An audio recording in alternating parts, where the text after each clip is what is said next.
kita itu jurusan ilmu falak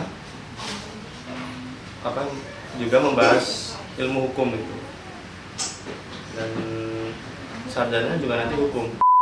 Falaknya itu kayak cuma nama gitu. Kelebihannya ya dengan fasilitasnya, ada planetarium yang bisa menunjang buat observasi benda-benda langit gitu.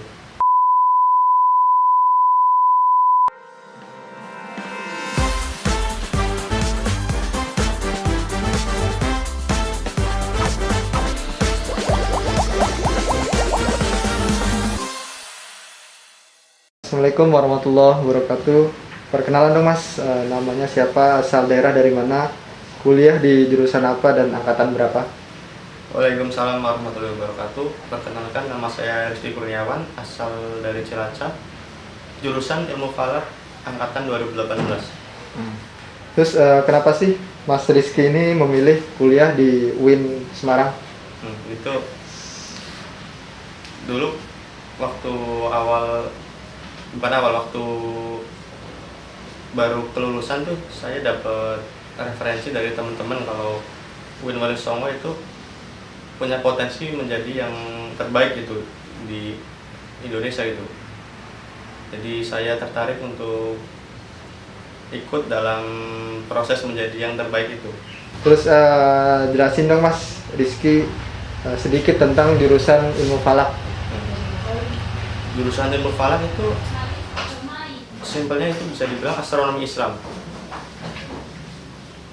Astronomi Islam yang fokusnya membahas ya untuk kepentingan ibadah umat Islam. Terus Mas Rizky ini kuliah masuk jalur apa, dan di jalur masuk jurusan ilmu falak ini apa aja? Saya masuk lewat jalur UMPT KIN, dan jalur masuknya itu bisa lewat UMPT KIN, SPAN PT KIN, dan ujian mandiri. Terus kenapa sih Mas Rizky ini memilih kuliah di jurusan ilmu falak? Karena saya ini tertarik dengan astronomi. Jadi saya pikir di jurusan ilmu falak itu saya dapat menemukan apa yang saya suka di astronomi. Terus apa aja sih yang sekiranya dipelajari di jurusan ilmu falak? Di jurusan ilmu falak itu membahas mengenai astronomi Islam, matematika astronomi, kemudian fikih gerhana, fikih awal waktu sholat, juga membahas mengenai beberapa ada hukum perdata, hukum pidana, itu aja. Terus adakah kekurangan dan kelebihan di jurusan ilmu falak? Kalau menurut saya pribadi, kekurangannya di jurusan ilmu falak itu fokus ilmunya itu terbagi-bagi gitu. Jadi kita itu jurusan ilmu falak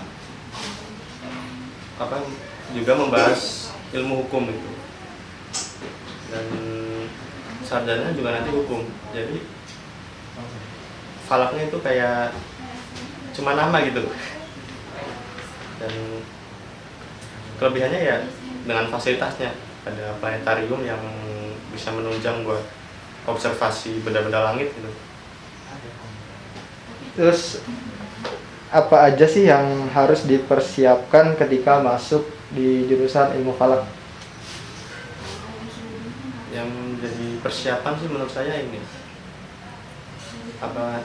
harus suka dengan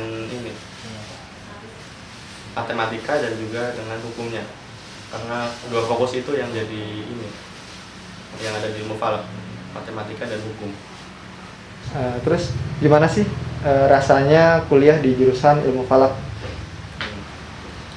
Sampai saat ini saya kuliah di jurusan ilmu falak itu masih terasa beban sih, karena ya jurusan ilmu falak juga membahas hukum, dan sarjana nanti juga menjadi hukum. Jadi itu yang masih menjadi beban bagi saya. Terus prospek kerja yang seperti apa aja yang bisa dipilih sesuai dengan lingkup jurusan ilmu falak? Dari jurusan ilmu falak itu bisa menjadi instansi pemerintah, juga bisa menjadi tenaga pengajar, dan bisa bekerja juga di lembaga astronomi gitu, bisa juga di Kementerian Agama dan BMKG mungkin juga bisa. Pesan apa yang ingin disampaikan untuk para pelajar SMA yang ingin kuliah di jurusan ilmu falak, ataupun bagi para pelajar yang tidak memilih untuk kuliah? Untuk para pelajar yang punya niatan untuk masuk ke jurusan ilmu falak, pesan saya itu harus berbanyak riset dahulu mengenai jurusan ilmu falak, karena jika impian Anda masuk ke jurusan ilmu falak karena tertarik dengan astronominya, mungkin Anda bakal kecewa gitu, karena ya, fokusnya di ilmu falak tuh bukan astronominya gitu. Dan untuk Anda yang tidak ingin berkuliah, ya tetap lakukan apa yang Anda sukai dan usahakan Anda produktif dengan apa yang Anda sukai gitu. Mungkin itu. Oke, terima kasih.